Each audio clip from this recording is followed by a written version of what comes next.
Shane Black, writer-director of this week's release, The Nice Guys, is a veteran and pioneer of action flicks, having written, among others, the buddy cop classic Lethal Weapon. The Nice Guys was just shown at this year's Cannes Film Festival.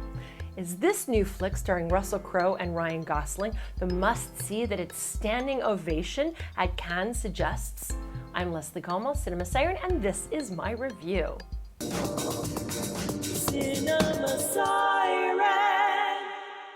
March, Jack Healy, don't get upset. I'm not here to hurt you. Just want to ask you a question. Hey, no.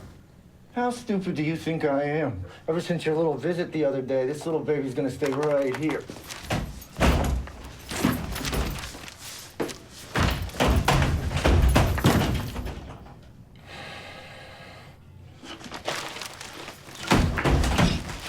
Just look away.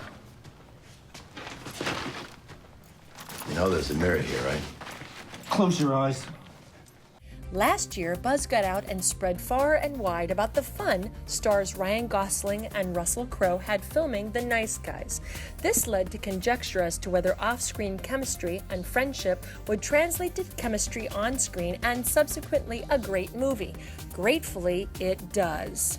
Playing like film noir starring Abbott and Costello, The Nice Guys screenwriters expertly weave offbeat, often physical humor and action with some great noir elements. A complex plot, investigators with their moral compasses on the fritz, a beauty both dangerous and in danger, heavy drinking, fast-paced dialogue, and valuable stolen property that's worth murdering for, all surround the two men and precocious 13-year-old girl thrown into the mystery together. Jackson Healy, Oscar-winning Aussie Russell Crowe, is an enforcer, debt collector, and strong-arm for hire who teams up with 10% detective, 90% con artist Holland March, Ryan Gosling, to investigate the death of a female porn star and find a missing girl, only to embroil themselves in an ever-unraveling conspiracy. The brains of the operation is March's daughter, foul-mouthed good girl Holly, played by Angourie Rice. Imagine a youthful, slightly softer Eve Arden. The diminutive, wisecracking dame is essential to the redemption neither Healy nor March are aware they both yearn for and deserve. Director Shane Black has decades of experience as a screenwriter in Hollywood, writing scripts for the Lethal Weapon franchise, The Long Kiss Goodnight, as well as for movies like Kiss Kiss Bang Bang and Iron Man 3, films he directed. He's done something here that seems effortless but is deceptively difficult. He has subverted a large number of expectations in both buddy comedies and neo-noirs. Ryan Gosling talks about Black's direction.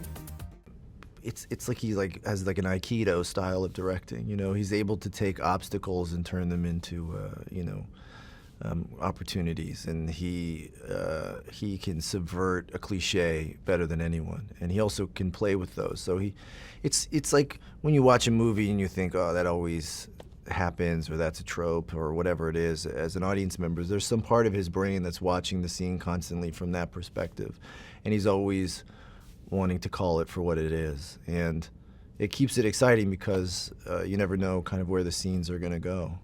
The way Crowe and Gosling interact and ricochet lines off each other is like watching an ace juggler on a street corner. As actors, they're both committed listeners, and both look for opportunities to build a scene as a team, not as separate entities spewing lines. And those qualities are highly effective in the service of The Nice Guys. The result is a pervasive authenticity that invites the viewer to feel a part of their experience, and thereby elicits curiosity, loyalty, and a strong desire for the character's successes. Here's Crowe talking about director Shane Black giving him and Gosling room to create. He just knew that he needed actors that he could trust, you know?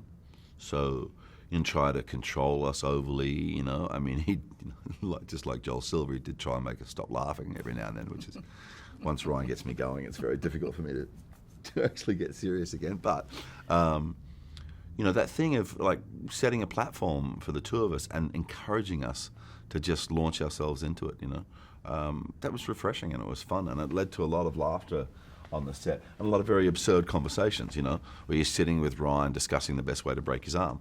You know, I mean, it's sort of, you know, I really enjoyed working with Shane, you know. he's a very complicated fella, and that's of great interest rather than a negative as far as I'm concerned, you know.